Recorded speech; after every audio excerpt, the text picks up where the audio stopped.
around. We couldn't give it. What is that?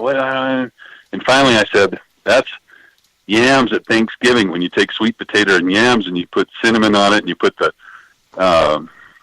roasted marshmallows up on top, and you might have some pecans tossed in there." And as soon as I said cooked yams, that just opened up that whole Thanksgiving piece.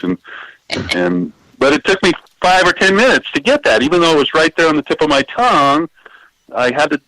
So I think trying to wade through the complexity there is part of the intrigue of what I think are really good meads. Is they're generally quite complex instead of very plain and simple.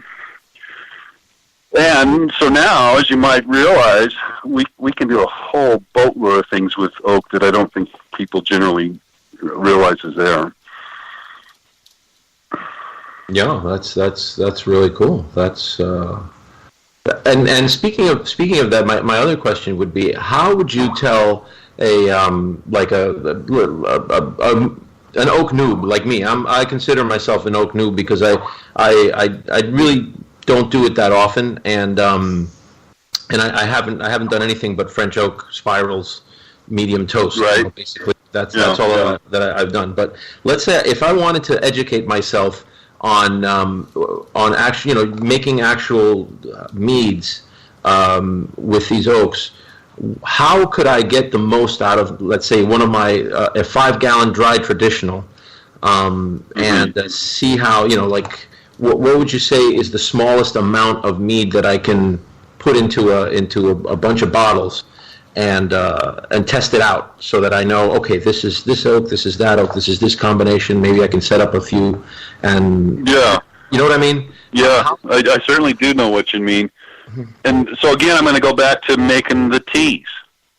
Mm-hmm. If you want to learn the difference between a light toast, a medium toast, and a medium plus French oak, go buy those 3 oaks in those different toast levels, bring them home, and make 3 separate teas. Boil some water, use the same amount of water. So let's just say, for argument's sake, you use a cup of water and you use 3 cubes.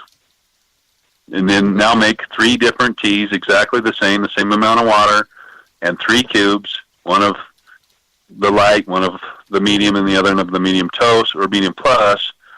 Let them, soak or steep or whatever you want to call it for X amount of time. And now you can sit there and you can drink one of those, A/B them back and forth, and compare them to each other.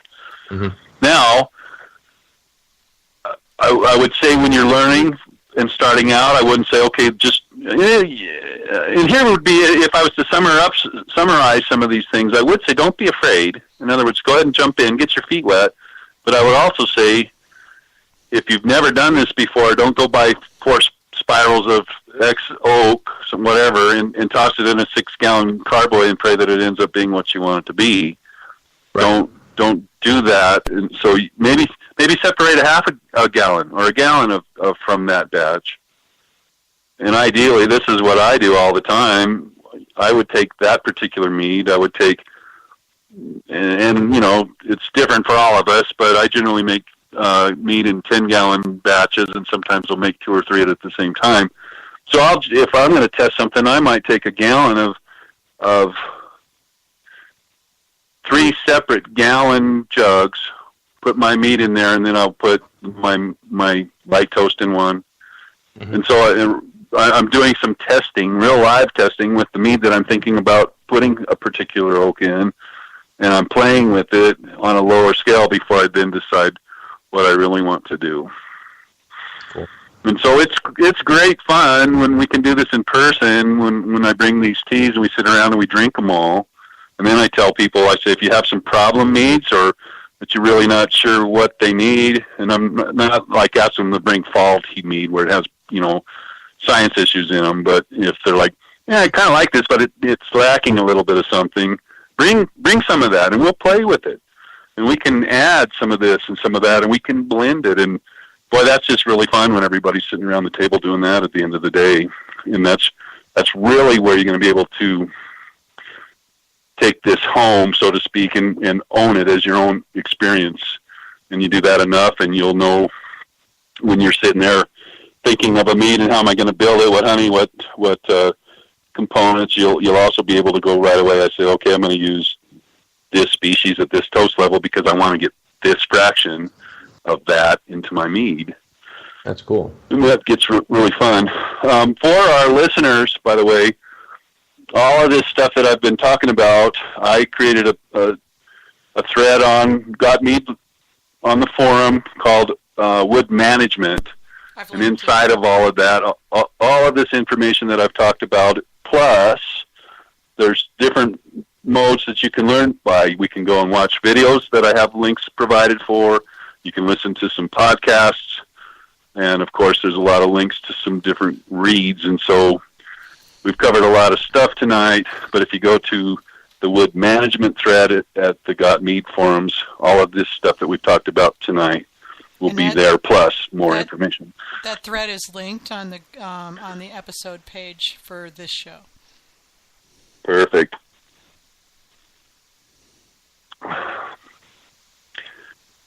So, in summary, when you talk about taking the meat or the oak out, do you have a string? Do you fish it out, or do you rack off of it? Probably everybody does it different. I'll generally just rack off of it. You could tie some fishing monofilament probably to the spirals and pull those out easy enough. Cubes are going to eventually sink.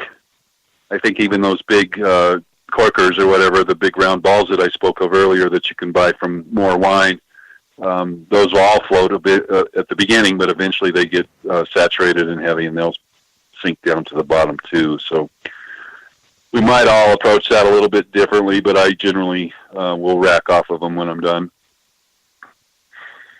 Now, let's say that you've put some oak in there and it was brand new when you put it in and you haven't used it to its fullest. In other words, I've only had this in for a month and a half. My literature tells me that it's good for a 3-month soak, so you can kind of say, well, I still have half of a life left in this oak. If you can immediately put it into another mead, that works, but if you can't, you don't want to just put it in a Tupperware or a Ziploc because now you're kind of asking for it to kind of get icky over time. And so if I have some oak that I'm not going to use somewhere else, but I still want to keep it for another application later down the road, I'll put it in a Ziploc or in a Tupperware container and put it in the freezer. Okay. And then by doing that, there's no more opportunity for the bad guys to take over. Now that would be a really interesting experiment if you took 2 gallons or two measures of the same mead and did the first half of the oak in one and the second half of the oak in the other, and see what the differences are between what you get on the early and what you get on the late extractions. Right. And see, maybe some people don't think these kind of things are fun. They might think this is an awful lot of work and it's burdensome to do all this testing all the time. You know what? I think it's really fun to think about them, but actually getting the testing done, well, I've got a really, really long list. I understand that, but that's the joy that I get, and I think that's partly. I've only been making mead for 3 years, but I feel like I know way more than I should for being a 3-year-old major. And it's also because I read as much as I do, but it's also because all of these things we talk about, I love to do those in my den and play with all that stuff like the mad scientist, and that's really then where you learn and you own these things for yourself. Well, yeah, because you can't read a taste. Exactly. Right. You have to make it yourself and try it and see what the differences are. And I understand that. And, when you're not really sure how your taste rates up against someone who might be, say, judging your mead, I think that idea of prejudging it before you submit it sounds like a grand idea. But also, when you're trying to make changes, do one thing at a time. Like, we always refer back to Vicky's, 45 herb and spice mead that she started out with. And, that I'm going to make again this winter just to see what happens. Oh, totally. Well, that's funny because I know your story, Vicky, about that particular mead. I made a mead out of the Sir Digby book called the Royal Methylglen. Oh, God, that one. I want to make that. I know that one. Can't find hyssop, though. Yeah, and I think that's very similar to that mead that you made because there's about 12 or 15 spices in there, or herbs mostly. And I know when you read those old recipes, you don't necessarily know for certain what herb they're talking about because they call it something different than what we do in a modern day America, right? And then they also spoke in... Right. I mean, you have to do some research sometimes to find out these old ancient recipes. They say, well, use hogswort. Well, I don't know what the hell a hogswort is, right? And so you got to dig around. And then they use measurements that we don't know for sure what they are. And then they don't tell you if they use them fresh or if they use them dried. Is it dry? How long do you leave it in for? Yeah. Well, if you want some good translations of that stuff, ask an SCA person or get A Sip Through Time, which is a book that takes all those old recipes and she translates them into modern terminology with modern time frames and stuff that we get. So, and she also has notes of which herbs and spices you shouldn't be using because there's a lot of things called for things like wormwood, which can be very dangerous. And there's other herbs that are in there that are outright poisonous. So. Yeah. What's the name of this literature? A Sip Through Time. It's a book. It's on Amazon. A Sip Through Time. Yeah. Okay. And the author, she's fantastic. I've talked to her. Actually, I'd love to get her on the show if I can pin her down. Right. But she's really knowledgeable about the old ways of making things and then how to bring that forward. Nice. Yeah. So when I made that, I turned it in. I only started entering stuff into competition a year ago, and I don't know if I sent it to Mazer Cup or Orpheus Fest. But one of the ingredients was basil.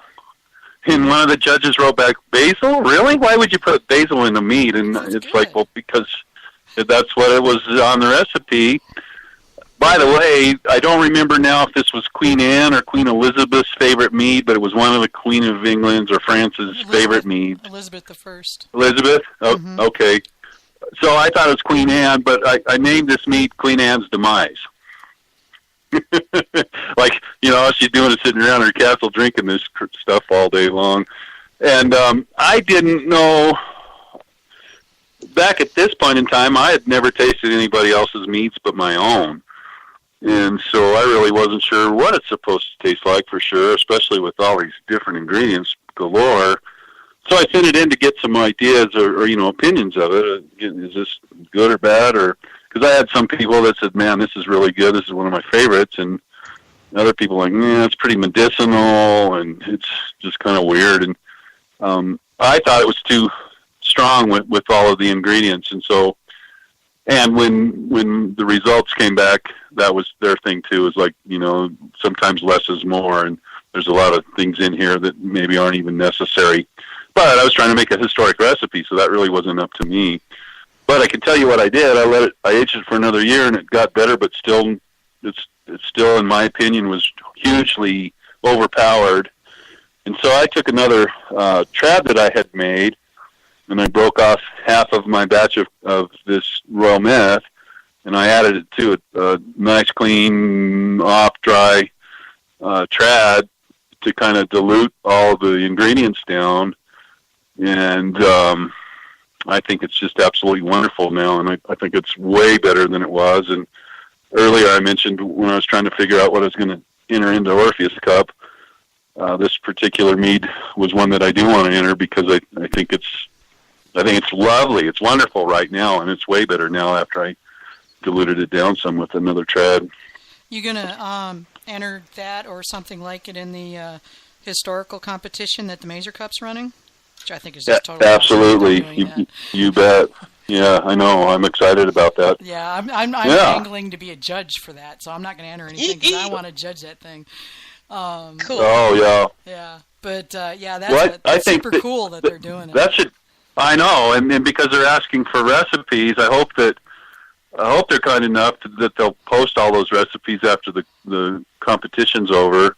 But just imagine how much that can, as a community, that one particular category in the competition could really open our eyes and push the boundaries quite large in a lot of different directions because of people trying to make historic meads from the past and like we've already talked about, trying to figure out the amounts and the different ingredients involved.